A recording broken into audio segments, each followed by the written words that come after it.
afternoon, dear colleagues in Southeast Asia, and a very warm good morning to our speakers and colleagues from Europe and Uruguay. We would like to welcome you back to the session 2 of the regional workshop on the Hague Agreement, which is organized by ARISE+IPR project. Yesterday, the section 1 of the workshop was focused more on the post-accession implementation of the Hague Agreement in some contracting parties of the Hague Union. Today, our focus will be more on the pre-accession to the Hague Agreement.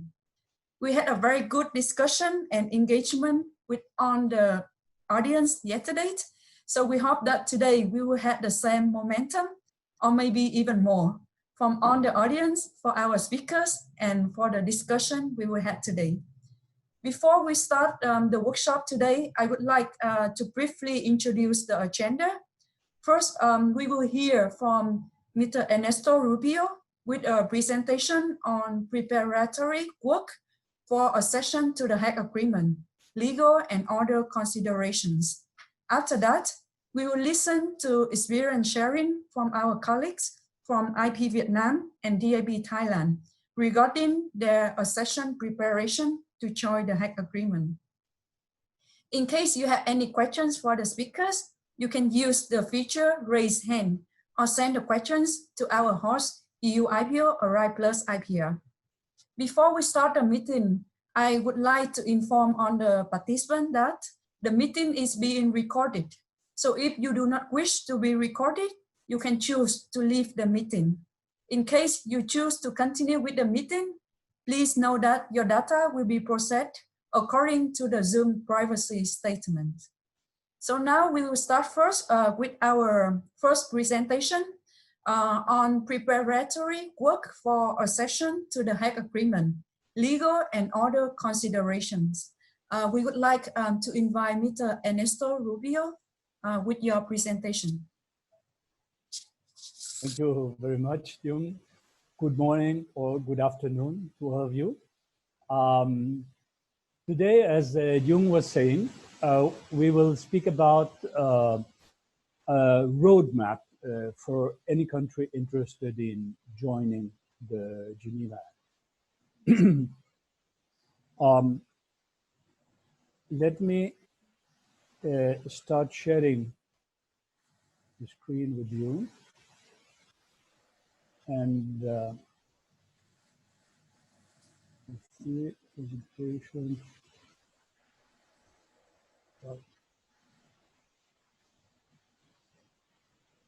Now, do you see the? Yes, we can see the screen. We can see your slides. You cannot see it, the screen. Let me just try. We can see your slides, Ernesto. You can see the slides already? Yes. Yes. Okay, good. Yes. Well, as I was saying, we're going to speak about a roadmap towards accession. And as was the case for my presentation yesterday, prior to this meeting, I circulated a first detailed presentation dealing with all these matters that are indicated here.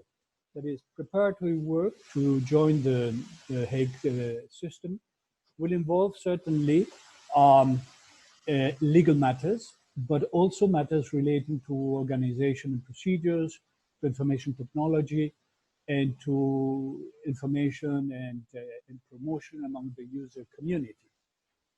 Now, today, as we will not have much time to address all those issues, at least not in this first presentation, I will deliver a shorter one, and I will be focusing most particularly on the legal matters. But if you have any questions on these or other matters, I will be available, of course, for to answer those questions later on. Regarding the legal matters, the first thing that requires attention is are the implementing provisions. If your country accedes to the Geneva Act, it shall implement the procedures that are envisaged in the treaty itself, but also in the common regulations and in the administrative instructions, and it shall confer to international registrations that designate your country exactly the same rights that accrue to industrial designs that have been applied for protection at your office or that have been registered in your office. And so to that effect, so that your country really implement all those provisions, you have to adopt some implementing provisions. And where to place those provisions will depend very much on your legal system and on the nature of each provision. So some of them may need to be included as an amendment to your law, to your industrial design law. Others may be placed in a government regulation or in a ministerial decision, or even in administrative instructions that are issued by your office. It will depend really on the nature of each provision in that respect. Now, we're going to go through the various matters that have to be dealt with now in those implementing provisions. A first matter to be decided upon is what the role of your office will be with respect to international applications that originate in your country. Will your office accept receiving such applications? We already saw this yesterday. Now, if you decide not to process international registrations originating in your country, your implementing provision should simply say that such international registrations shall be filed directly with WIPO. Now, on the other hand, if you decide, yes, to deal with such international registrations, then the implementing provisions shall prescribe the tasks that your office shall perform as a transmittal office, that is, transmitting those applications to WIPO, as we saw already yesterday. Now, another matter to be dealt with in the implementing provisions concerns the effects of the publication made by the International Bureau in the International Designs Bulletin. The implementing provision should say that any notice that is published by WIPO in the International Designs Bulletin shall have exactly the same effect in your country as if it had been published in your national IP Gazette or in your official journal. The implementing provision shall also clearly specify the effects of an international registration in your country. And those effects, again, as we saw yesterday, shall be the same as a national application regularly filed with your office from the date of the international registration itself. And it shall be the same effect as a grant of protection for the industrial design if the protection of the international registration in your country is not refused, or if a refusal is subsequently withdrawn. That is, if protection has been granted. With respect to the possible grounds of refusal, the implementing provision shall prescribe that these grounds shall be the same substantive grounds envisaged in your law to refuse protection for a design for which registration was requested directly at your office. The implementing provision shall also clearly specify that there shall be no refusal on formality grounds different from those envisaged in the Geneva Act, because as we saw already, formality requirements have already been examined by WIPO in the course of the processing of international applications. Now, if your law provides for the opposition by a third party to the registration of a design, then the implementing provisions shall prescribe that the relevant opposition procedures shall apply to any international registration that has designated your office. The implementing provision shall also specify that your office shall follow the Hague System procedures for sending notifications to WIPO regarding refusals and grant of protection, both in the common regulations and the administrative instructions are quite detailed with regard to such procedures. Very importantly, your implementing provisions shall also prescribe that the holder of an international registration that has been objected by your office or refused protection by your office shall enjoy the same remedies as if the application had been filed directly with your office. And such remedies shall at least consist of the possibility of a re-examination or a review of the refusal that you have issued, or an appeal against that refusal. The implementing provisions shall also specify the date as from which an international registration shall enjoy protection in your country, if protection is granted or it's not refused. And in most countries, such date is the date of the international registration itself. Regarding the duration of protection, the implementing provisions shall prescribe that if the international registration is renewed every 5 years, it shall enjoy the same maximum duration of protection as a design registered directly at your office, provided that such protection is at least of 15 years. It may be longer also, as we saw yesterday and we may see later on today. Maybe 20, 25 years, but at least it has to be 15 years. Regarding any change to an international registration that has been recorded by WTO in the international register, for example, a change of address or a renunciation or a limitation, the implementing provision shall specify that such change that has been effected in the international register shall have the same effects in your country as if it had been recorded by your office in your own national register. And the only exception in this respect would be that in the case of a change of ownership, your office may require one additional step, that is, you may require, if your law so requires, that a statement or a document of transfer of rights be submitted to your office before that change has effect in your country.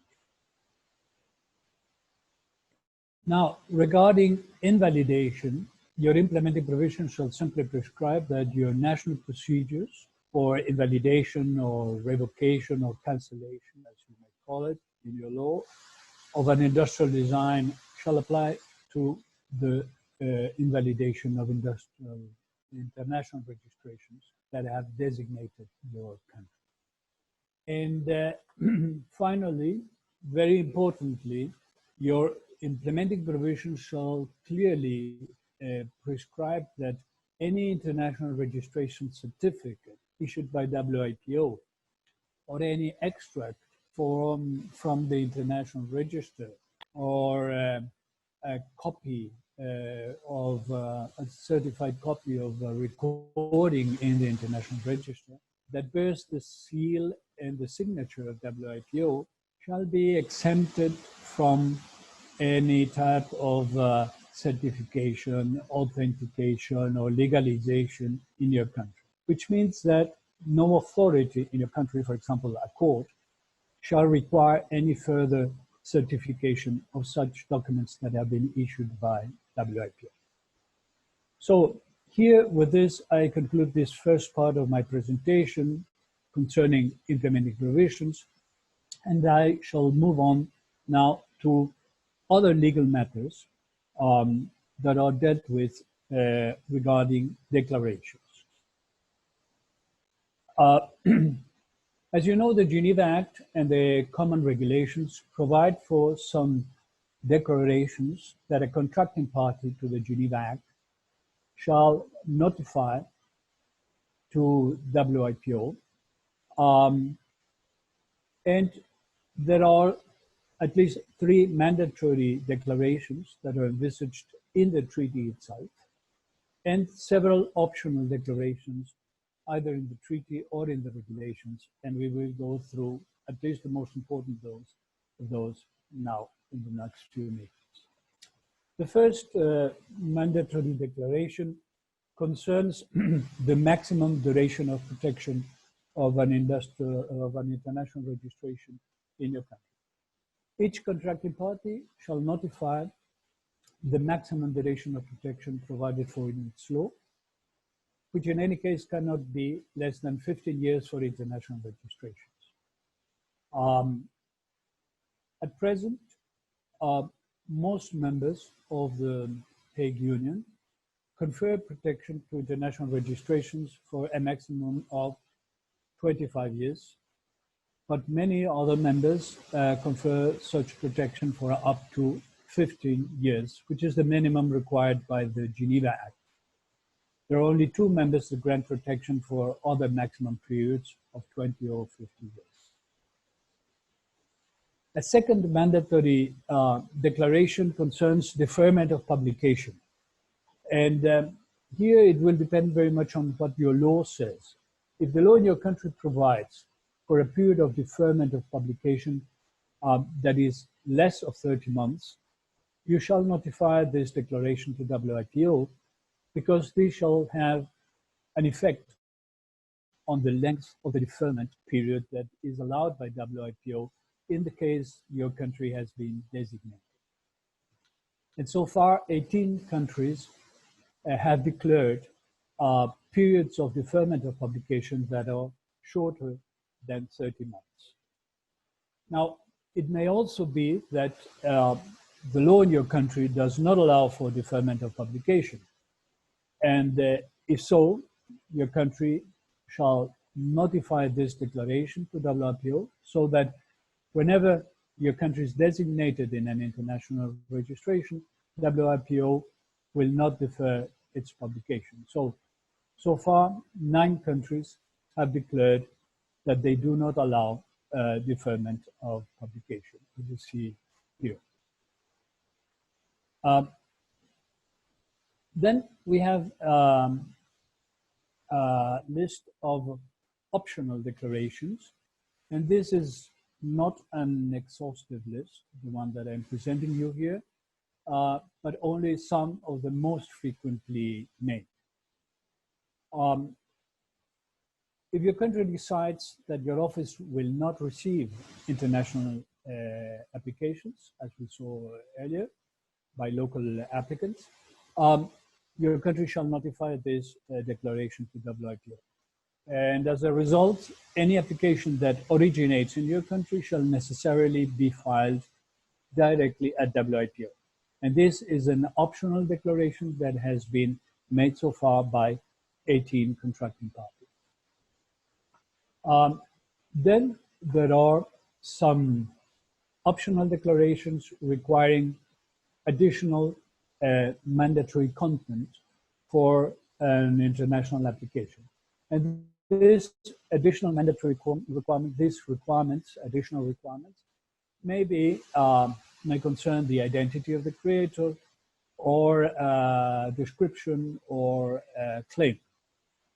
And if the country that has made such declaration is designated, then WIPO will check whether the application contains this additional element or not. But these declarations are not so frequent. As you may see, very few countries, because they are subject to a double requirement. On the one hand, the additional element must be essential to determine the filing date of an application in the country concerned. And moreover, the office requiring that additional element must be what is called by the treaty itself an examining office. So let us see what an examining office is in the terminology of the Geneva Act. It is an office as defined in the Geneva Act itself, an office that carries out ex officio a novelty examination of industrial design applications. WIPO says that, which is quite frequent in most laws, your office can only be considered an examining office if it makes exhaustive searches, not only to determine the novelty, not only in the databases from intellectual property offices, but also by other means using search engines that may allow you to find out whether a similar design has already been made public by any means and anywhere in the world. And so far, only 13 countries, the ones listed here, have declared that their offices carry out such exhaustive searches and should be considered examining offices in the sense of the Geneva Act. Now, if your law requires that the application for the protection of a design be filed in the name of the creator, your country may make this declaration here. So far, 5 countries have made such declaration. Whenever an application is filed by someone else than the creator, then the applicant must identify the creator and must state that the application has been assigned to him by the creator. Another optional declaration concerns unity of design. And as you know, an international registration under the Geneva Act may contain up to 100 designs. And some countries require that an application should contain only one design, or in some cases, for some other countries say, well, we accept several designs, provided that all those designs conform a unity of design or belong to the same set of articles. And otherwise, the application is going to be split into or divided into several different applications. If your law so requires, then your country may notify a declaration of unity of design and require such a division. And 10 countries have done so. But of course, you should consider that under the Hague system, as we saw yesterday, an international registration may contain several designs, but in any case, they should all of them belong to the same class of the Locarno classification. So if your country allows for an application to contain several designs, provided that they belong to the same class, then this declaration as such would not be applicable. Now let us see another declaration. This one concerns views, the views that are required in the reproduction of designs. Only 2 countries have made such declaration because they require specified views in certain circumstances. For example, a perspective or an exploded or a cross-sectional view. And in any case, no country can make a declaration that it would require more than 1 view for a 2-dimensional design or more than 6 views for a 3-dimensional product. Then we have the declarations regarding fees, very important to be taken into account before you exceed. The members of the Geneva Act are in principle qualified to receive standard designation fees for each application and renewal, and for each additional design that are contained in application or renewal. And as I briefly mentioned yesterday already, there are 3 possible levels of standard designation fees, depending on the type of examination carried out by the office. So, if your office carries out examination as to novelty, even if it does undertake this examination only upon opposition by a third party, then your country will be entitled to level 3, which is the highest of the standard designation fee level. Now, if it only carries out examination on substantive grounds other than novelty, as we saw yesterday, for example, on matters regarding public order or morality or regarding the definition of design, then your country would be entitled to level 2. And finally, if your office does not carry out any examination on substantive grounds, then level 1 would automatically apply. For levels 2 or 3 to apply, there is need to make a declaration under Rule 12 of the Common Regulations. And here you may see the amounts of fees for each level and how today 25 offices are getting standard designation fees at level 1, whereas 13 other offices have declared level 2 and another 13 have declared level 3. You may know as well that some other offices are entitled to receive individual designation fees instead of standard designation fees. This is the case, as Stefan mentioned yesterday, of the EU-IPO, because the two intergovernmental organizations that are parties to the Geneva Act are entitled to individual designation fees. And this is basically because the right that they confer is a right that extends to a large number of countries. And then there are 10 national offices that carry out examination as to novelty ex officio, and that therefore qualify as examining officers that also have established or declared the right to receive individual designation fees. Now, in any case, these individual fees fixed by these officers may not be higher than those that they charge for a national or a regional application of renewal. And the amounts obviously being diminished by the savings that result from the international procedure. Now, regarding the refusal period, it is important to take into account that any country whose law provides for the possibility of a third-party opposition to registration, or which is an examining office, may notify a declaration extending the refusal period up to 12 months instead of 6 months. 17 states that are party to the Geneva Act have made such declaration, and 6 of them because their laws provide for opposition procedures, even though their offices are not considered examining offices as such. And finally, regarding a change in ownership, your law may require that any person requesting such a change shall submit to your office a statement or a document certifying the transfer of rights, as I mentioned a few minutes earlier.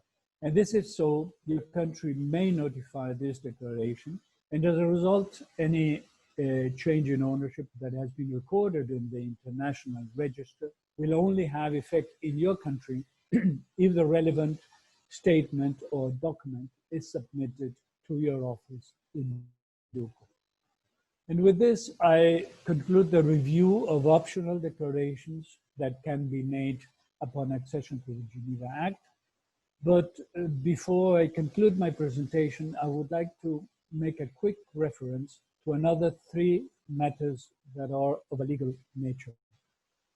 And these are legal matters that may be the object of some information to be conveyed to WIPO, even though not in the form of a declaration. They concern priority claims, identity of the creator, and design description. As you know, under the Geneva Act, the applicant may claim priority of an earlier filing. However, WIPO does not collect priority documents as such, but your office may require that the holder of the international registration that is claiming priority of an earlier right submit to you a certified copy of the earlier application within a given period. And if so, you should ask WIPO to inform users of that requirement, both through the Hague Guide for Users and in a note to one of the items in the international application form. Now, if your law requires the applicant to indicate the identity of the creator, but your country does not qualify to make such declaration under the Geneva Act or under the regulations, you may nevertheless ask WIPO to inform users of that requirement, also both in the Hague Guide for Users and in a note to one of the items, item 11 of the International Application Form. And finally, if your law requires the applicant to provide a description of the industrial design, but your country does not qualify to make the relevant declaration under the Geneva Act, you may nevertheless inform WIPO and ask WIPO to inform users of this requirement, again, through the Hague Guide for Users and in another note, in a note to item 9 of the International Application Form. So here I conclude my presentation this afternoon. And as you saw, well, we had no time now to go through other preparatory work related to organization, procedures, information technology, or community promotion. But as I said earlier, I shall be available in case there are any questions in that respect as well. Thank you very much. And I'm available for questions in case you do have. Thanks. Thank you, Ernesto, for your presentation. We have received a number of questions for your presentation. However, for the sake of time, allow us to share with you one question now. For the rest of the questions, these will be addressed during the Q&A section.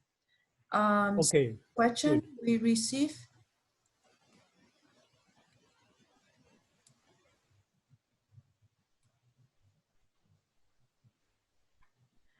Question we received related to declarations. When a country joins the Geneva, is it necessary for that country to notify to WIPO on the declaration of interest to it at the time of depositing its instrument of accession? Or can the country notify one or more such declarations to WIPO later stage?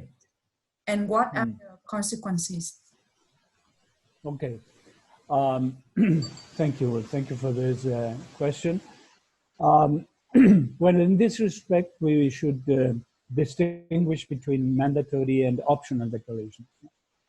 You will certainly be expected to notify mandatory declarations at the time you join the treaty. This means the declaration on the maximum term of protection for international registrations in your country, and if applicable, the declaration on deferment of publication, in case your law does not allow for deferment at all, or it does allow for deferment, but only for a period that is less than 30 months. Those declarations, those two types of declarations, should be made at the time of accession. Now, regarding optional declarations, well, you may declare them at the time of accession, but also any time afterwards. But you should consider that the declarations come into effect and will be applicable with respect to your country only 3 months after they have been notified to WIPO. So my recommendation would be to prepare all those declarations in advance, to do so in consultation with WIPO as well, with the legal area of the Hague administration, registration and to notify these declarations to WIPO at the time of depositing the instrument of accession. And in this way, you will be sure that they come into effect as from the very date in which the treaty comes into effect with respect to your country. Of course, at a later stage, once you're already a member, you may add a new declaration if it corresponds, or you may modify an existing declaration, or even simply withdraw. But that would be my recommendation, to do it from the very start. Thank you, Ernesto, for your sharing experience. Allow us to share with you other questions during the Q&A session. Okay, good, very good. Thank you. So now we will move to the section 2 of the workshop today, a section to the Hague System experience sharing. In September 2019, Vietnam deposited its instrument of accession to the Geneva Act of the Hague Agreement with the WIPO Director General. This makes Vietnam become the 61st member of the Geneva Act and the 4 ASEAN Member States joining the Hague Agreement. The Act has entered into force in Vietnam in December 2019. So congratulations, Vietnam, a very fresh member of the Hague Union. We will hear from Vietnam today about its accession preparation, as well as its experience in the last 6 months since joining the Hague. So now I would like to give the floor to Mr. Nguyễn Quang Tuấn, Director of the Industrial Design Examination Center of IP Vietnam. In case you have any questions for Ernesto as well for Mr. Tuấn, please send your questions to the host EU IPO ARISE+IPR. We would like to give the floor now to Mr. Tuấn from IP Vietnam. Before the accessing to the Hague Agreement, Vietnam has prepared some to solve some issues, and the first one is we analyze the differences between Vietnam's regulations regarding design protection and the Geneva Act, and we also propose the declarations of Vietnam to the IB. And also we have to propose a fee system for international applications designating Vietnam. So now we will move to the declaration to the Hague Agreement that Vietnam has made. First is the requirements relating to the international applications. So graph representation is the first issue. You have to overcome the differences between the Hague system and Vietnam's regulations. So in the Hague system, full directional views are not required, and contracting parties may make a declaration to notify certain views that are required and the cases in which they are required. However, the maximum number of views can be required is only 1 view for 2-dimensional designs and 6 views for 3-dimensional designs. In Vietnam's regulations, we require 7 views for 3-dimensional designs, perspective view and 6 directional views. In some cases, additional views such as perspective views from other directions, sectional views may be required for complicated designs. So a solution of Vietnam is we have made a declaration in which we require a perspective view of the industrial design when it is a 3-dimensional design. If any directional view is missing, Vietnam will refuse the registration, which allows the member states to refuse an international registration because it does not disclose the design fully under the Rule 9.4. So, relating to description, the Hague system does not require any description in the application. However, a contracting party may make a declaration to require an international application to contain a description regarding the drawings and characteristics of the design. And if the description exceeds 100 words, an additional fee is required. However, in Vietnam's regulations, a design application must include a description in which all the features expressing the nature of the design must be fully disclosed, and there is no word limitation. So in this situation, the solution in Vietnam is we have made a declaration in which we require an application, an international application must contain a description regarding the characteristics of the design. The next part is about the claim. In the Hague system, the international application is not required to include a claim, and a contracting party may make a declaration to require an international application to contain a claim. In Vietnam's law, a design application must include a claim. And for this situation, Vietnam has made a declaration in which we require an international application to contain a claim. The next part is about the requirements of the processing and processing the international applications. The next part is about indirect filing. So in the Hague system, an application may be filed either directly with the IB or through the office of the applicant contracting party. However, any contracting party may declare that international applications may not be filed through its office. So, after considering the advantages and disadvantages of indirect filing, Vietnam has made a solution about this, in which we make no declaration and allow applicants in Vietnam to file international applications through our office. The next issue is about self-designation. In the Hague system, any examining contracting party may make a declaration that where it is the applicant's contracting party, the designation of that contracting party in an international registration shall have no effect. Also, after the consideration about the advantages and disadvantages of self-designation, Vietnam has a solution about this issue in which we make no declaration and allow applicants in Vietnam to choose Vietnam as a designated contracting party in an international application. So the issue is deferment of publication.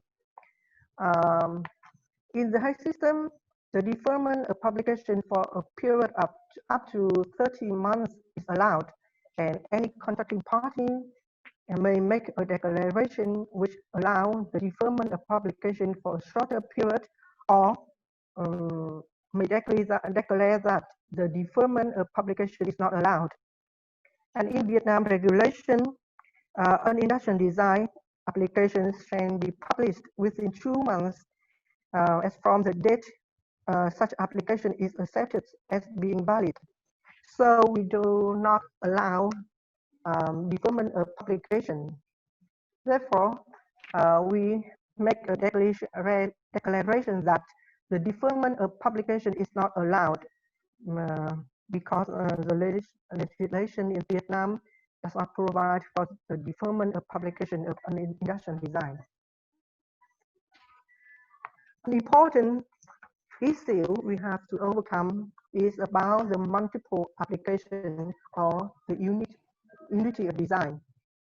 So in the Hague system, an international application may include 2 or more industrial designs up to 100 designs.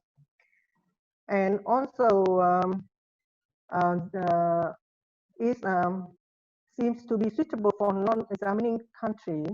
However, the Geneva Act allows contracting parties to make a declaration that they do not accept multiple applications.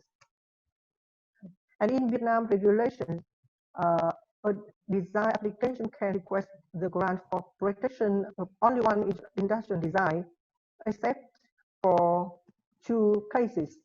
The first one is the application with multiple variants of a design or application of a set of articles. So in this situation, Vietnam has made a declaration in which only one independent and distinct design may be claimed in a single international application, except two cases. The designs are variants of one design, or the application includes a set of articles. So if the designs in the application are not variants, are not a set of articles, IP Vietnam will issue the notification of refusal, and the applicant can exclude one or more designs from the application or split the designs into independent applications. The next issue we have to overcome is the period for notification of refusal. The Hague System requires a notification of refusal is 6 months from the publication date of the international registration. However, any examining contracting party can declare that this period is extended to 12 months. However, in Vietnam's regulation, the period of issuing for the first action is 7 months from the publication date. So Vietnam has made the not made any declaration about this, and therefore the period for notification of refusal is 6 months from the publication date of international registration. Another important part of our preparation is the determination of the fee system from Vietnam. As you may know, the fees of the Hague System, including the basic fee and publication fee, also the designation fee. In terms of designation fee, Vietnam has two options. The first one is the standard designation fee, and the second option is individual designation fee. The standard designation fee, Vietnam can choose the level 3 because Vietnam is the examining contracting party.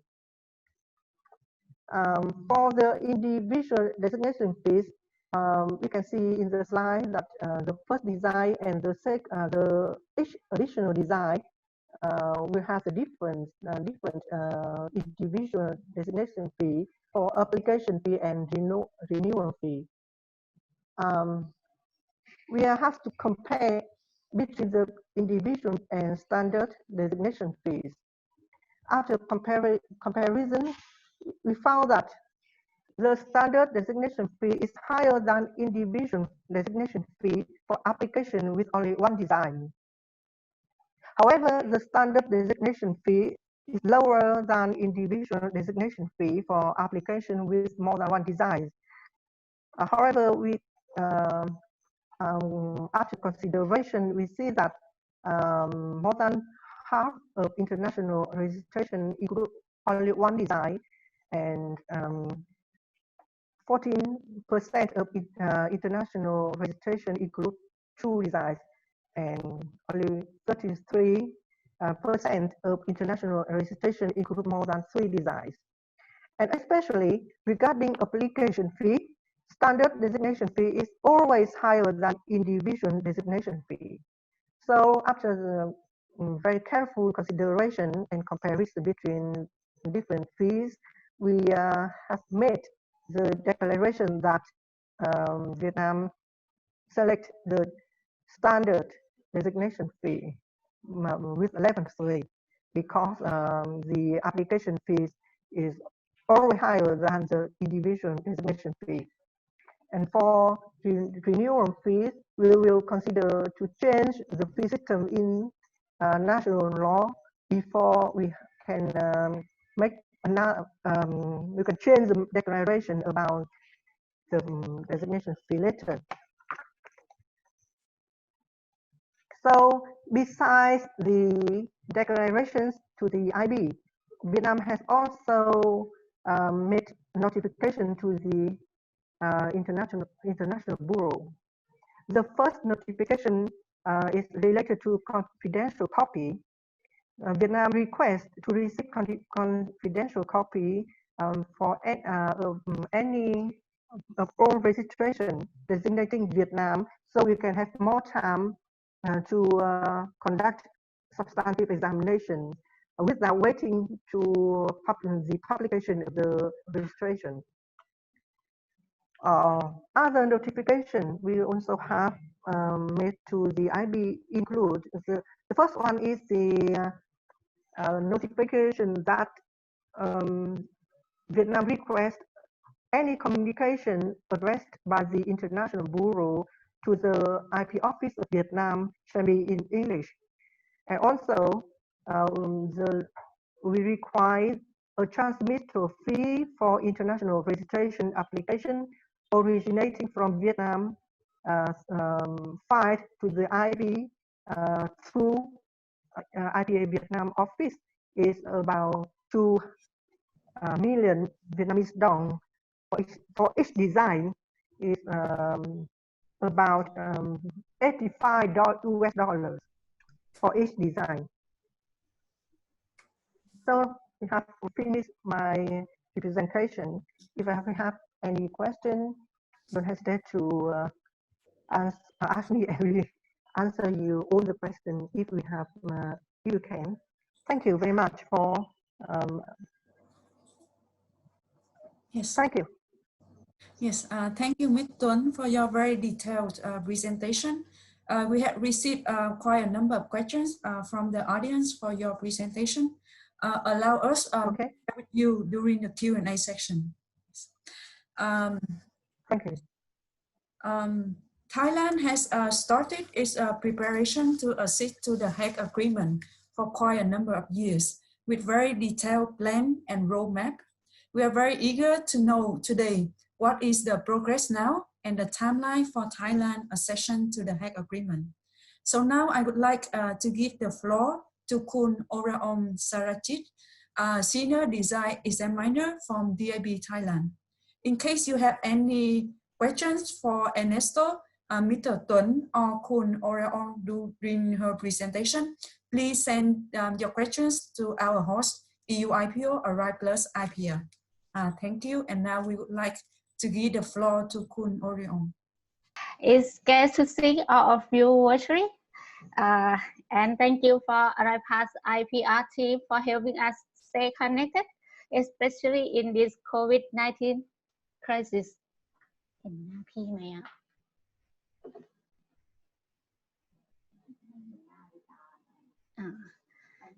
Okay.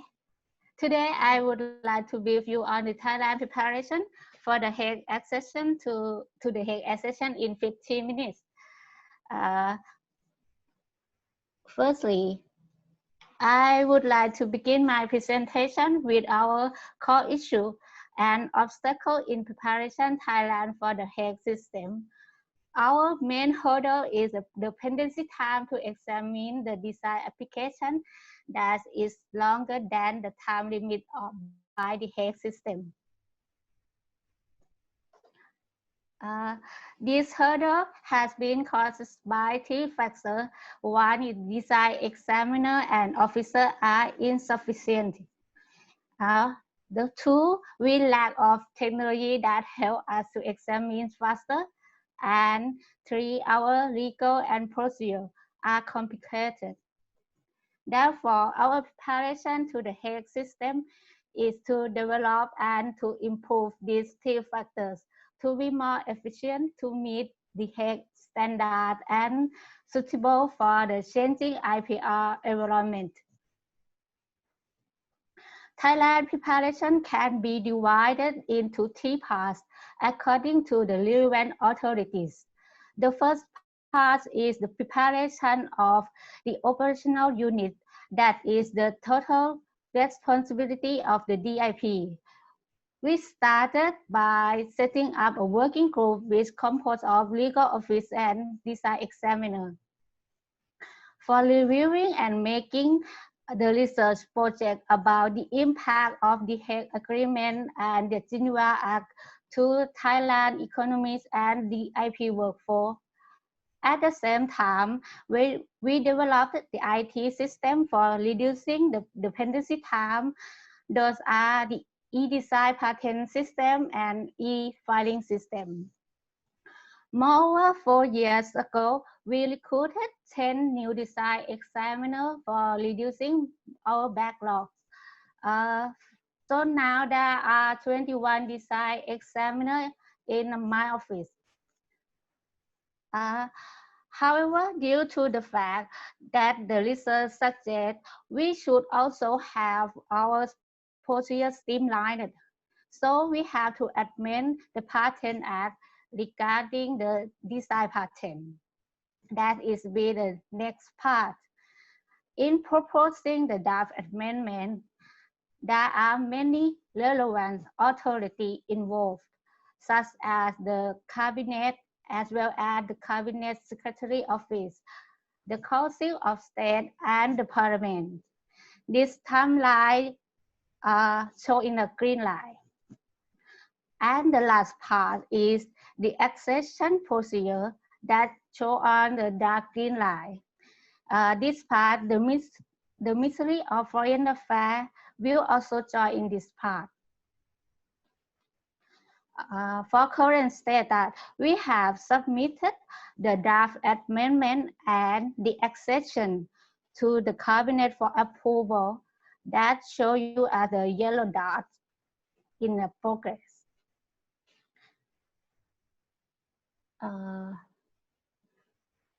Let me go in some more detail about the DIP preparation from the past.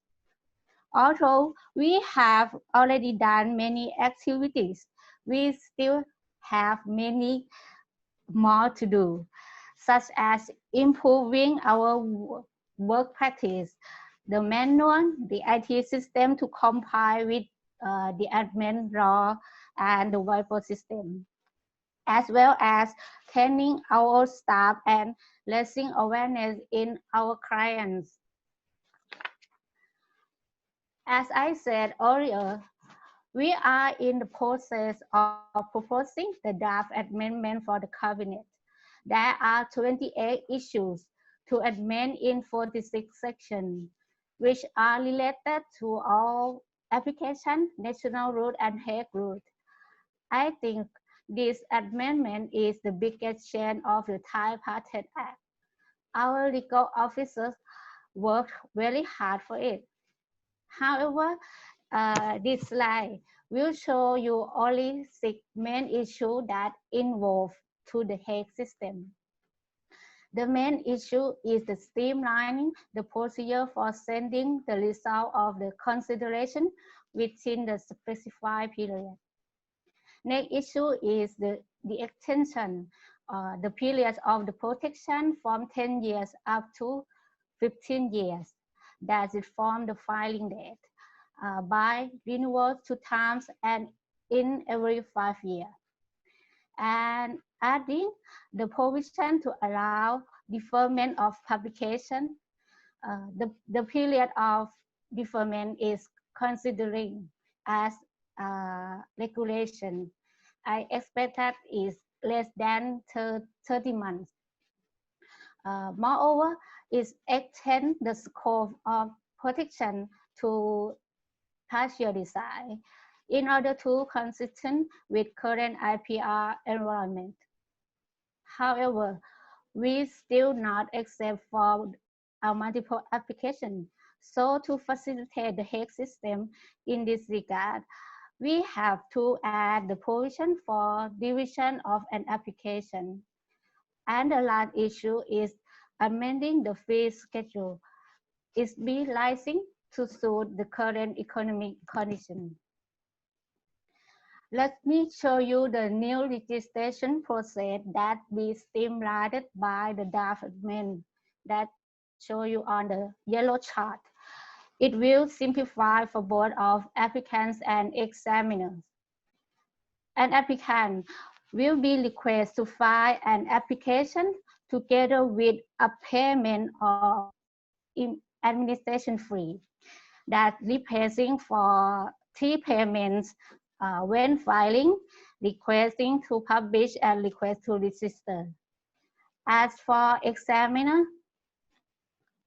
they will conduct formal and substantive examination, including the examination as to the novelty before publication for opposition. Different from the current process that searching prior art and making a decision after publication. We hope this process will reduce our pendency time, especially reducing time for getting feedback from an applicant. In addition, we expect to use the same quality and the same standard to deal with both of regular application and the Hague application that will be entered into the substantive stage. As you can see from the green bar, the current pendency time is at least 15 months. Even if we developed the IT system and recruited more examiners, so that's why we have to amend the law. Our goal is not exceed 12 months. That's shown you on the yellow bar below. Okay. This leads me to the next basic four of the Hague system, which many of you already know it. There are 7 steps with the 3 players: an applicant, the International Bureau or IB, the IP office of the contacting party. With this system, we also have to amend the law to ensure its consistency. Therefore, the workflow for Hague application or an international application that Thailand prepared by amending the law, it can be summarized as the chart. Step 1 and 2, an applicant prepare an international application or IA. Then they should to submit it either directly to IB or indirectly via the DIP. Step 3, formality checked by IB. They will send a notification directly to the applicant if they find something is wrong or incorrect. When IA is correct, the IB will register and publish the international registration or IR on the WIPO website. These are step 4 and 5. After that, the International Application Office of the DIP will download the IR into our system. The multiple application will be rejected on this stage. Then we will send a notification of division to the IB. For a regular application, I mean a single application, it will be passed into my office, the Industrial Design Office, for substantive examination and national publication. The result of consideration will be issued within 12 months from the date of the international publication. All Hague applications that comply with the law will be registered and protected in Thailand as soon as after the 90-day publication. However, the applicant has to contact directly to the IB for renewal or changing of the IR. As for the Hague application that are not in compliance with the law or there is any objection, but the DIP does not send any notice to the IB on the due date, it will be also protected in Thailand. Therefore, The DIP should send a notification of refusal to the IB before the due date. Then the IB will forward that notice to the applicant. This will be the end of the Hague system. However, the applicant is able to submit divisional application or an agreement or any appeal directly to the DIP within the limited time. This process is the national phase. Thereby, any applicants who are non-resident in Thailand, they must be submitted through a patent agent. All of these processes have been added to the draft law, totaling 11 sections. And the last slide shows the declaration that may be made by Thailand. It follows 3 articles and 6 rules that show on this table. Okay, let me end the presentation here. I hope this presentation will let you know we have prepared and worked very hard for accession to the Hague system. Thank you. Thank you, Kun Orion. So now we will move to the Q&A section of the workshop today. We have received quite a number of questions from students for our 3 speakers. In case you still have questions, please send to our host, EU-IPO or ARISE+IPR.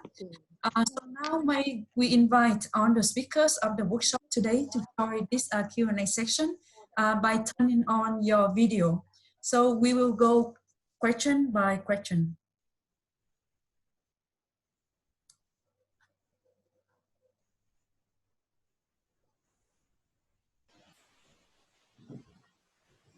First question for Ernesto from our colleagues in MyIPO.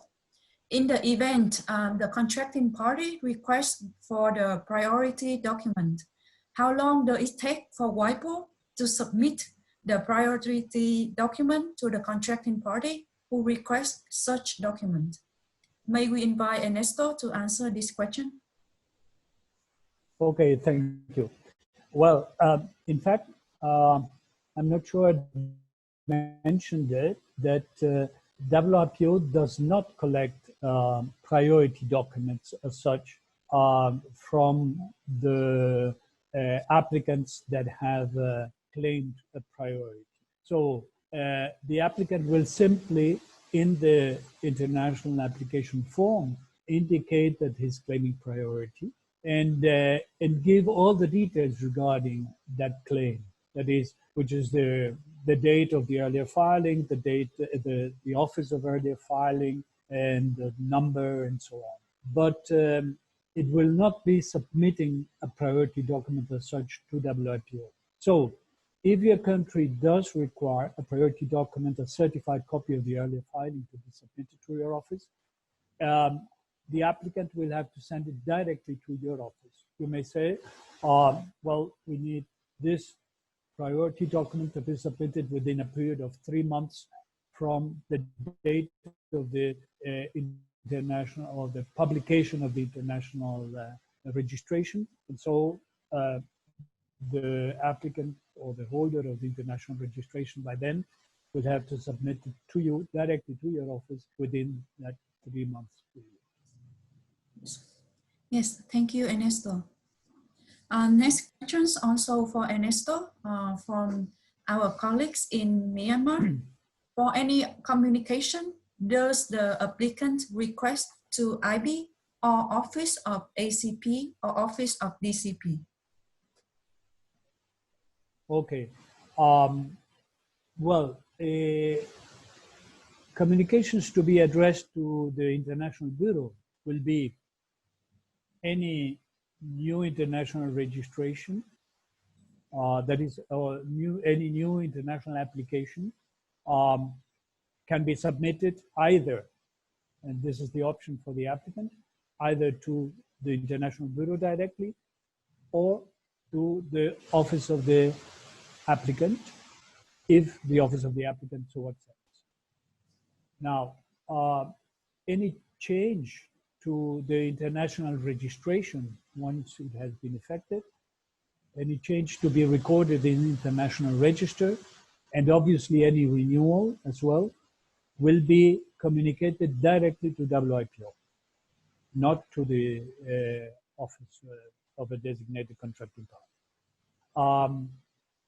Now, what communications are to be addressed to the office of a designated contracting party? Well, if there is a refusal by the office of a designated contracting party, if an office of a designated contracting party refuses an international protection for an international registration, in that case, all communications that follow that refusal, for example, a request for review, or if there has been an opposition, any intervention with regard to that opposition, all these should be submitted directly to the office of the designated contracting party. So after a refusal, all procedures follow directly with the designated contracting party. And there's another communication that may be directly addressed to the contracting party, and that may concern an invalidation, a cancellation. If the law of your country so provides, it may be a court, or it may be your office yourself that may be asked to consider a possible cancellation of a registration. And in that case, communications in that respect also are going to go directly to the office of the designated contracting party. I hope it's clear. Yes. Yes. Thank you, Ernesto, for your explanation. Yes. Next, also question for Ernesto from IIPO. One of the requirements for industrial design to be accepted is the design must be new. Can you clarify the procedures or some guidelines for any application under the Hague which lacks of novelty due to the international or national exhibitions? Okay. Well, in this respect, it's good to have a look at the international application form, the DM1 form, because the DM1 form itself, one of the items in that form, item 14, permits allows the applicant to claim that one or more designs have been shown in an official exhibition, basically on an officially recognized international exhibition. And the type of information that has to be provided for in that respect by the applicant, or the place where the exhibition was held, and the name of the exhibition, and the date on which the products were exhibited for the first time, and the number of the design. Those are the information that have to be submitted. That is with respect to international exhibitions, and it's just the Article 11 of the Paris Convention that would apply. With respect to national exhibitions, it will be the law of the country that would apply.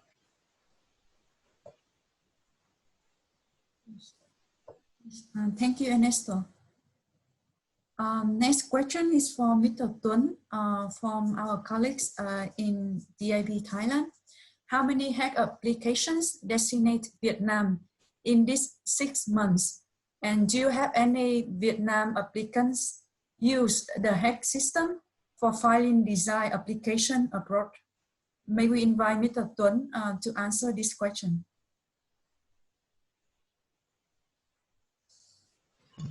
Okay. Okay. Up to now, we have received 15 applications which are published with 53 designs. 53 designs. Also, we have received about 20 applications which have not been published as confidential copies. So until now, we received about more than 50 applications designated in Vietnam. Half of them are published. About the applicants who use the Hague system from Vietnamese applicants, up to now there has not any applicant who use the indirect filing through the IP office of Vietnam. I don't know how the number of Vietnamese applicants who directly filed the application to the IB, because after making a search in the Hague Express database, we haven't found any Vietnamese applicants filed international application which are published. I think that there may be some Vietnamese applicants who have already filed, but the application have not been published. Thank you. Yes, thank you, Mr. Tuấn. We guess that you had very busy first 6 months since you chose the Hague. The next question is for Ernesto from our colleagues in MyIPO. From your opinion, what are the best ways for opposition state? Should the opposition be done before the grant of registration or after the grant of the registration?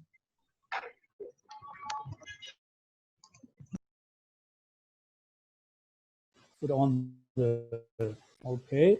Well, both things, both ways exist in different countries and or different offices, and both work in a similar way. Now, if you look at it from the viewpoint of the impact that opposition prior or post-registration may have on the fees that your office may charge, there is a difference. And I think I mentioned yesterday already that if your office undertakes opposition by third parties prior to registration, your office will be entitled to level 3 either of the examination fees. If it undertakes novelty examination, even only upon opposition by a third party. If your office, in principle, does not examine novelty ex officio, but it does so upon opposition prior to registration, it is entitled both to a possible extension of the refusal period to 12 months, if required, and to level 3 of designation fees. Whereas if opposition it takes place after registration, from the viewpoint of the Hague system, it would be rather considered an invalidation type of action, and it would not be considered opposition from the viewpoint of possibility of charging level 3 designation fee in case it is novelty examination takes place only during the opposition period. Is that clear? Yes, I think the last part a little bit small, so it would have to speak. Yes. That is, if your office only takes care of or carries out examination as to novelty in case of opposition, which is something that quite a number of countries only undertake examination as to novelty upon opposition and not ex officio, you may be entitled to level 3 designation fee, standard designation fee, if the opposition takes place prior to registration. You would not be entitled to level 3 if the opposition takes place after registration, because it would be considered an invalidation type of action. Yes. Okay. Yes. Thank you, Ernesto.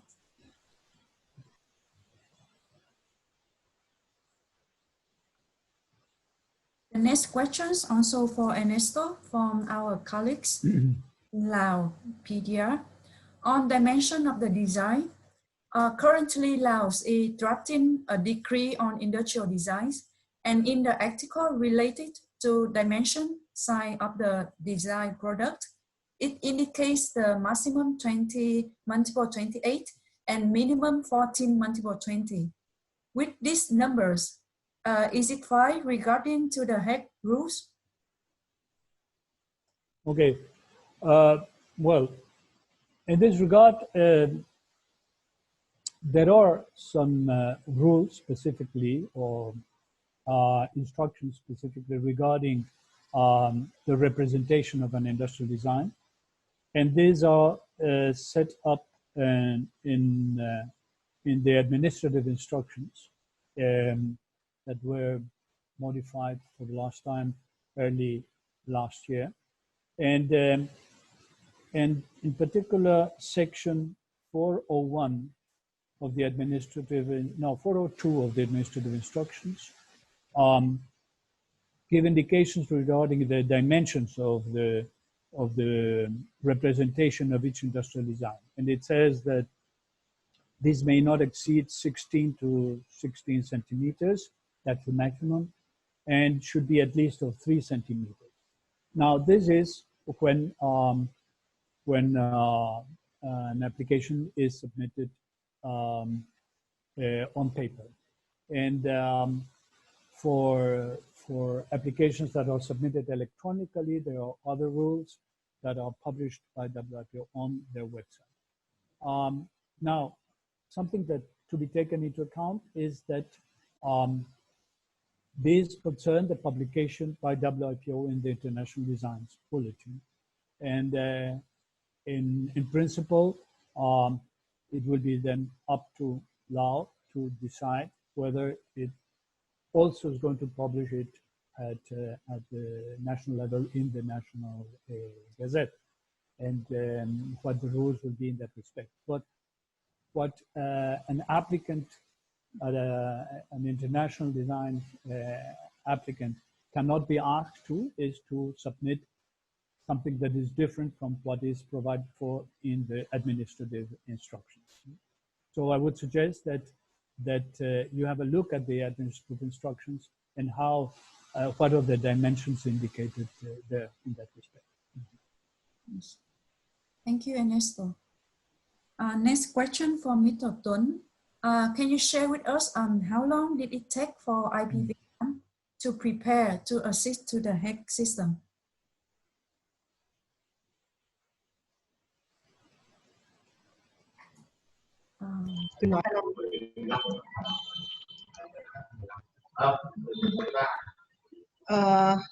Yeah, we have.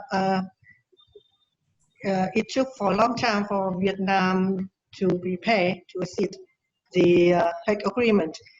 It's about more, about 2 or 3 years. Officially, 2 or 3 years. Yes. Okay, thank you, Mr. Tuấn. 2 or 3 years officially. Yes. Next questions for Ms. Oreon. Does DAB Thailand plan to organize any communication or awareness raising activity to make the user community aware of the Hague system before your accession to the Hague system? May I invite Khun Oreon to answer this question?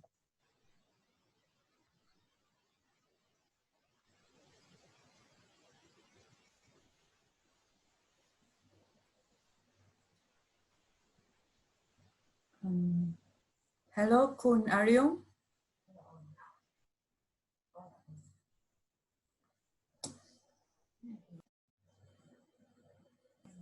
Có gì đi?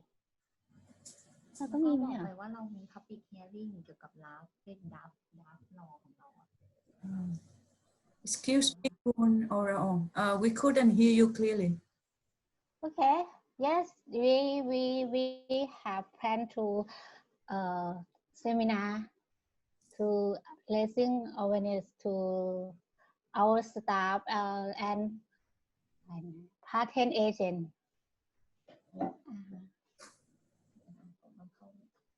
It's okay.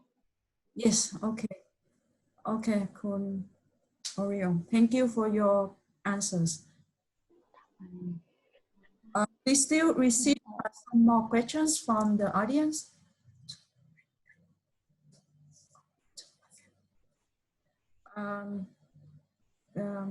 The questions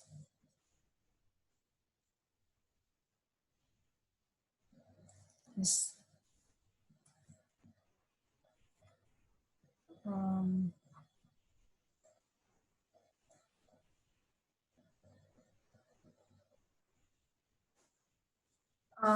we have questions from Mr. Ernesto Rubio from DGIP, Indonesia.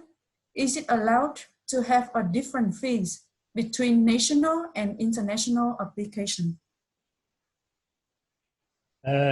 Yes, it is certainly allowed. That is, the fees may be different. The only rule that applies is with respect to individual designation fees. If a country is entitled to individual designation fees, those individual designation fees cannot be higher than the national designation fees. Of course, even diminished by the savings that would be made by the office because of the fact of the international bureau undertaking the examination of formalities. But otherwise, it may well be, and in fact the case is, that there are differences. In some cases, ones are higher than the others, particularly when standard designation fees are. Sorry, Ernesto, we lost you a little bit. If you could have to... Okay. I was saying that the only rule in this respect is that individual designation fees cannot be higher than national designation fees. But standard designation fees may be either higher or lower than national designation fees. They are independent. And this is why it is good before joining, making a calculation of how much the office will receive or the country will receive, depending on the type of standard designation fee that it is entitled to. Because the way of calculating may be different. In the case of standard designation fees, you calculate the fees, basic fee for application plus an additional fee for each additional design. But maybe your national designation fees are calculated on a different basis. That depends on each country. Thank you, Ernesto. Next questions, I think also for Ernesto from DIP Thailand. I have heard that the notification of refusal will contain the information, the reason why it's been refused, which would be disclosed to the public and also be recorded in the WIPO database, and that shall impact the applicant after that. For example, it created inspiration for others in which to create copies or imitation. Do you have any study of that impact or prevention? No, that I know of any study on that, on the impact of that. But that is the usual way that the procedure works. That is, refusals are published. The information regarding refusals is published in the International Design Bulletin, so that this is known to the public. Okay.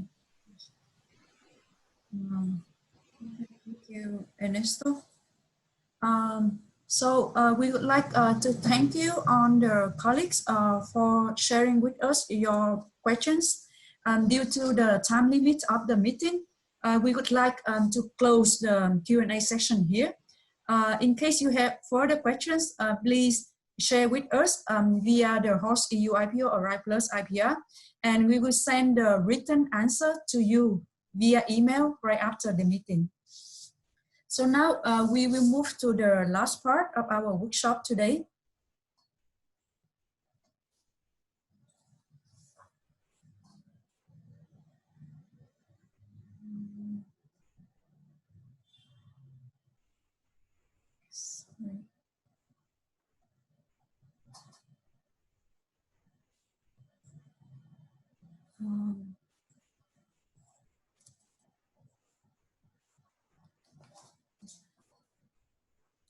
For this last part, we would like to share with you some design activities that ARISE+IPR will implement during our annual work plan 3.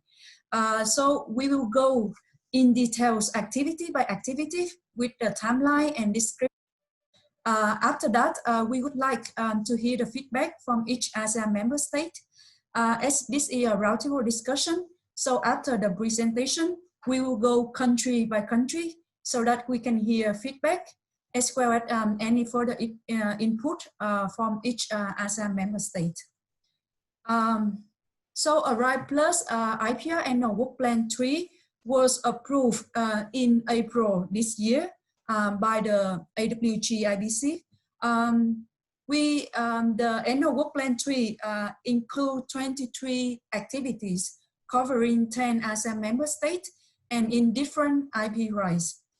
For industrial designs, out of 23 activities, we had 6 activities for industrial design, accounting for 23% of total activities to be implemented in the annual work plan 3. So here is the list of 6 activities that ARISE+ will implement in the upcoming time. You can see that these activities are very diversified. We have activities at regional as well as national level. We will continue our focus to the Hague Agreement, the ASEAN Common Guidelines on Designs, as well as our ASEAN Design Convergence Network. The target audience will be our ASEAN design examiners, local business community, as well as our local designers. So now I will go activity by activity. The first activity is activity 1, training for ASEAN design examiners on new types of design and international classification. So as some of you might remember, during our last training on design in November last year, we had received requests from some ASEAN member states to have more training for ASEAN design examiners. So that we will organize a training on new types of design and international classification in July this year. So next month, the training will be conducted in the format of webinar, divided into 2 sections. First section will be on examination of new types of design, and the second section will be on international classification and search database.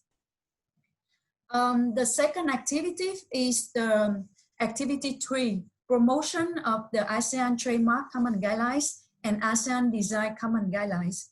So for this activity, we will provide the support to the translations of ASEAN Common Guidelines for trademark and for designs for Cambodia, Laos, and Myanmar. Also, under this activity, we will coordinate with ASEAN Secretariat for the promotion of the common guidelines. We will produce the online materials like video presentations, as well as produce more hard copies of these 2 ASEAN common guidelines. The next activity is activity number 5. ARISE+ will continue to support the organization of the second meeting of the ASEAN Design Convergence Network. So we plan to organize this meeting physically in Bangkok, Thailand in February next year, so that we had chance to meet each other in person and hang out. So for this activity, we will discuss on the potential conversion projects that on our member state has agreed during our first meeting. The next activity relate to Madrid and Hague Agreement. So for this activity, we will organize 1 week attachment training on the Madrid Protocol and the Hague Agreement.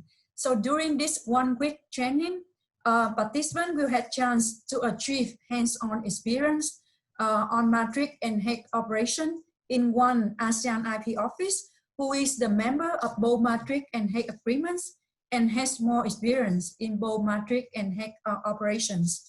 So participating in this activity will be trademark and design examiners from ASEAN member states who have just joined the Madrid Protocol and Hague Agreement respectively. So for Madrid Protocol, this will include Indonesia, Malaysia, and Thailand.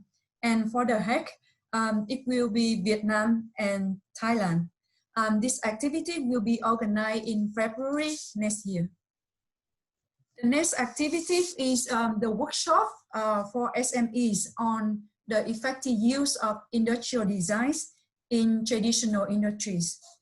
So for this activity, we will organize a regional workshop for traditional designers from all 10 ASEAN countries to allow them to develop IB strategies and to discuss the benefits of industrial design protection.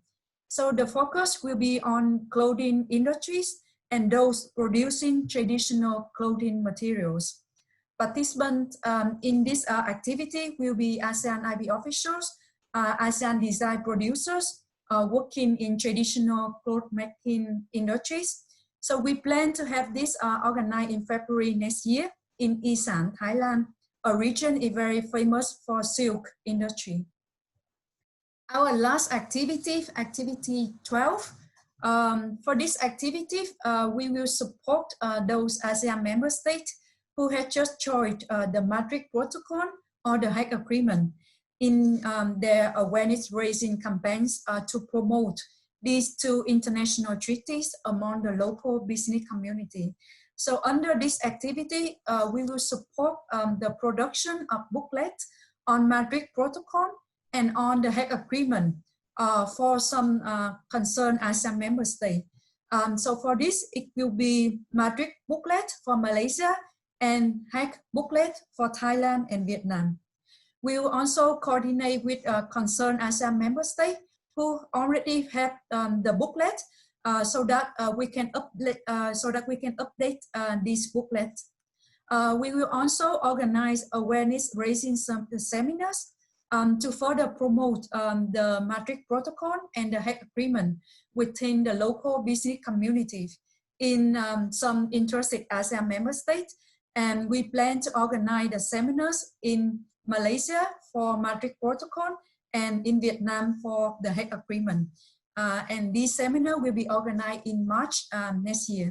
So these are the 6 activities that ARISE+IPR will implement in the upcoming time.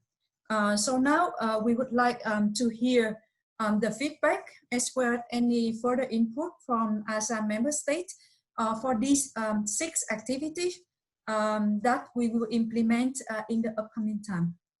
So now, if you allowed, I will go country by country so that you can share with us your feedback as well as any further input and inquiries that you may have.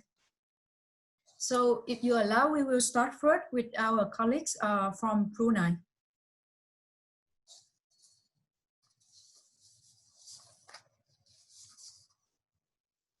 May I invite Miss Amiria and Miss Adi to share some of your feedback?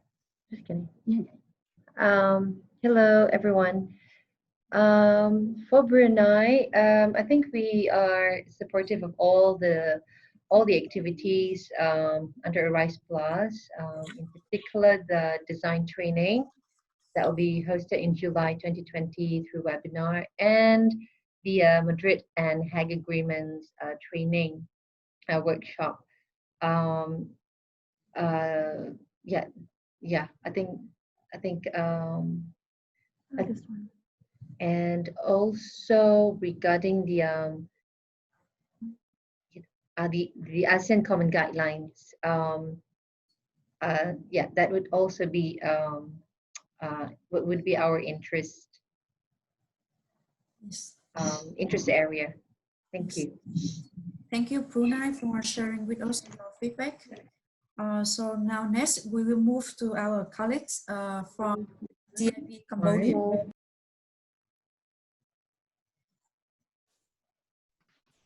Hello.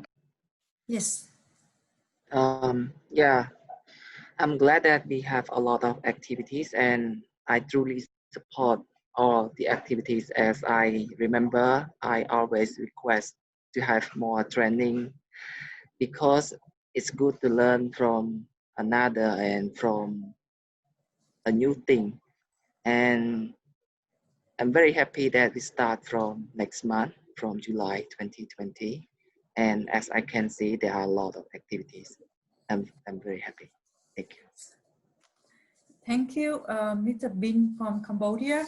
We're looking forward to having you participate in on this activity. Thank you. Yeah, sure. And I would like to request more, but as I can see, it's a lot, so maybe I shouldn't request more. Okay, thank you. You can. Yeah. And we will put we will put your request in our annual work plan 4. So we Yes, I will. Yes, I will. We still have annual work plan 4 and annual work plan 5. So yeah, and please. Yes. And please allow me to apologize if I request more. No, we're very happy to receive more requests from DIB Cambodia. Yeah, thank you so much. Thank you, Mr. Bin. Yes. So next, we will move to our colleagues from DGIP Indonesia.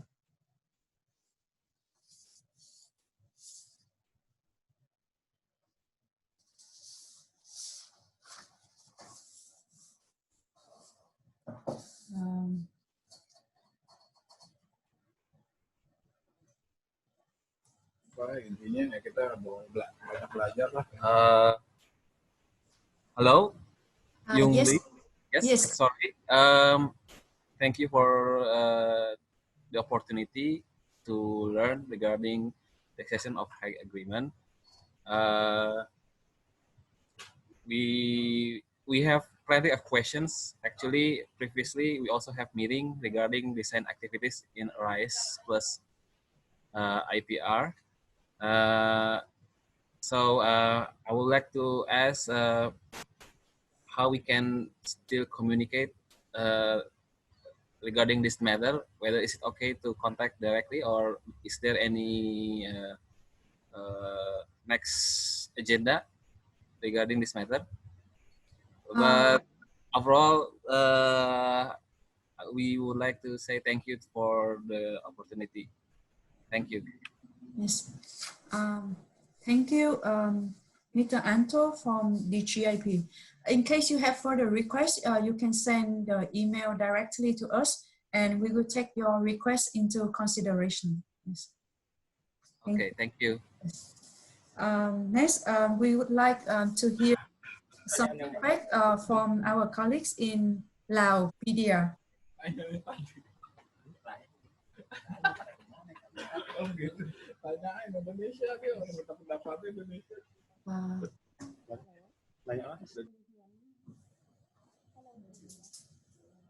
Yes.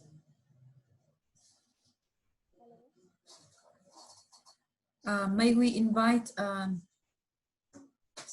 colleagues from Laos, PDR to share with us some feedback?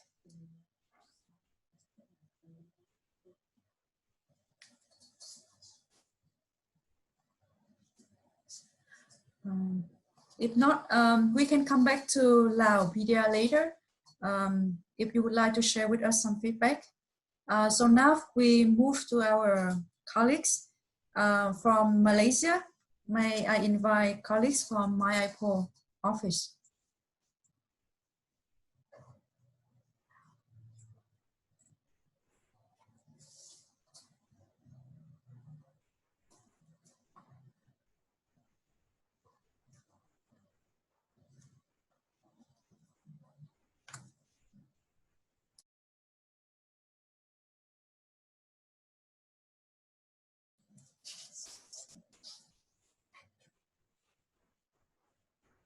May I invite our colleagues from MyIPO? Hello, hi Yong. Yes. Thank you very much. I have looked into all of these 6 activities that are planning throughout this year and the coming next year. And for time being, I looked at all of these activities fulfill our needs, which is comprised starting from the examination, training, and include the accession to the Hague Agreement as well. And I just want to know,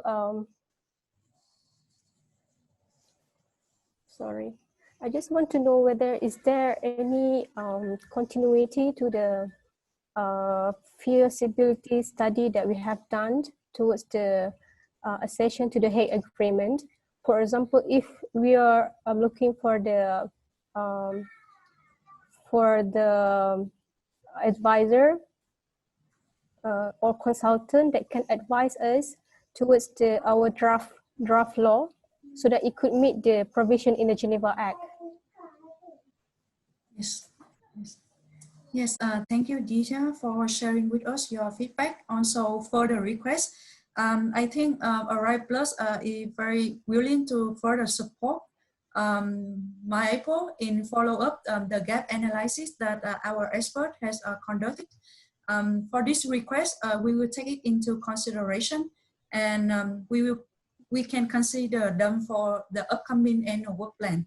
So for annual work plan 4 or 3, 4 or 5.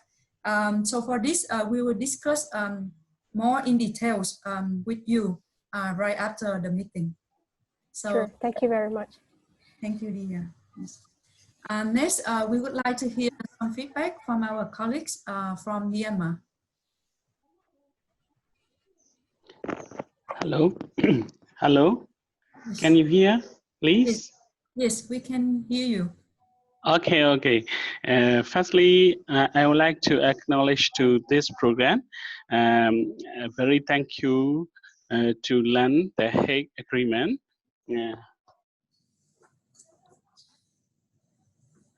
Hague Agreement. In this part, all activities are very important for us, especially Myanmar.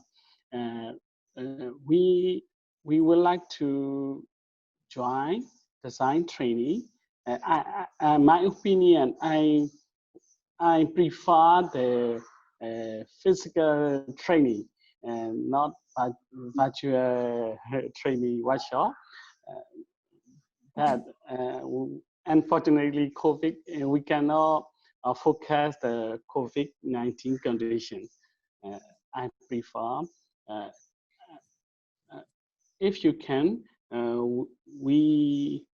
this timeline postpone to later part of this year, for example, December or January. Yes. Yes. Okay. Thank you, Mr. Kailing. We take into consideration your request to have the design training to take place physically. So for this, we will discuss with our project management team to see feasibility. Yes, thank you. Thank you. Next, we would like to hear the feedback from our colleagues from IPO Singapore.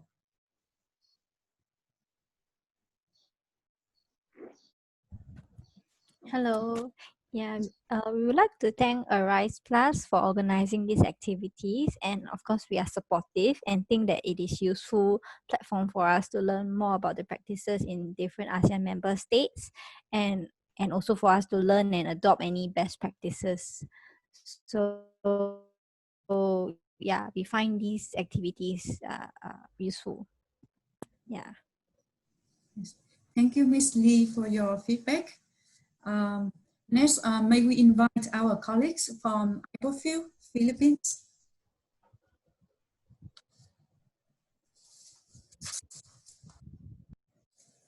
Yes, hello. Yes.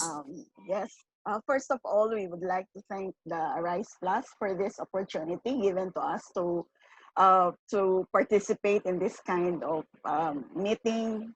And it's very informative as well as very inspiring for the speakers. We also thank you for the very opportunity that you gave us, the very inspiring and also clear clear presentation. For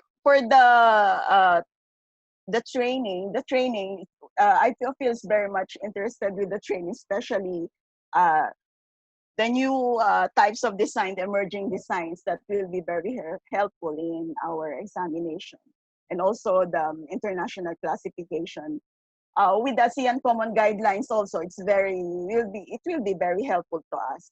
Yes. And yeah, the meeting with the Convergence Network, where we can voice out some help that we can ask for the IT office. And also, just like Dia said earlier, if we can have also follow-up meeting for this Hague or consultation online, because we are in the process of acceding, and we also need some guidelines also in acceding and follow-up information on how to accede, or the preparations, all that mandatory requirements, optional requirements that we'll be needing to prepare. So that's it. Thank you very much, and hope to see you in the future. Yes. Okay. Thank you very much, very much, Melita, and thank you for your always very active engagement in on design activities of ARISE+IPR. We take into consideration your request regarding the follow-up guidelines and consultation to assist ASEAN Member States to join the Hague agreements. Thank you. Next, we would like to invite our colleagues from DAB Thailand.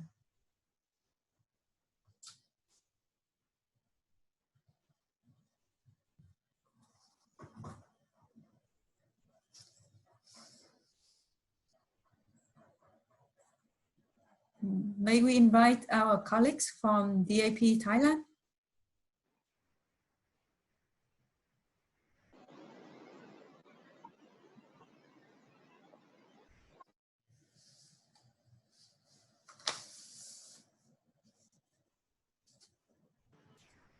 Hello, can you hear me? Yes, we can hear you. Yes, we support all of your activities. We think it will be very useful and can support us for the preparation to the Hague Agreement. And we sure we will get very useful information, and we'll get many good consultation about the accession to the Hague Agreement, and also about Madrid system in the future. Thank you. Thank you, Kun Orion. Last but not least, we would like to invite our colleagues from IP Vietnam.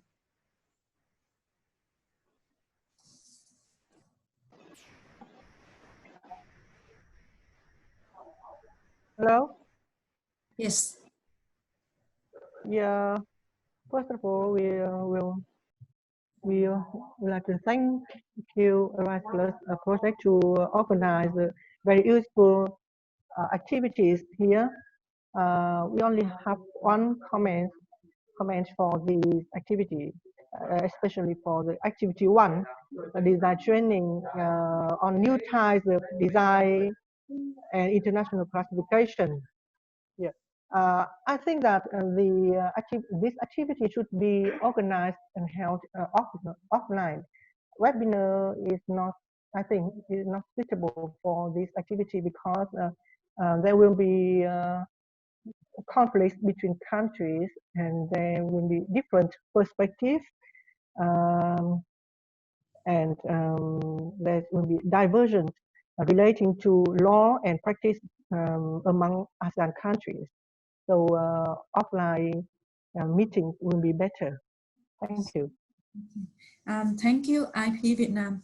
We take into consideration your request for physical training for the activity 1. We will discuss our project management team and share with all the ASEAN Member States in the upcoming time.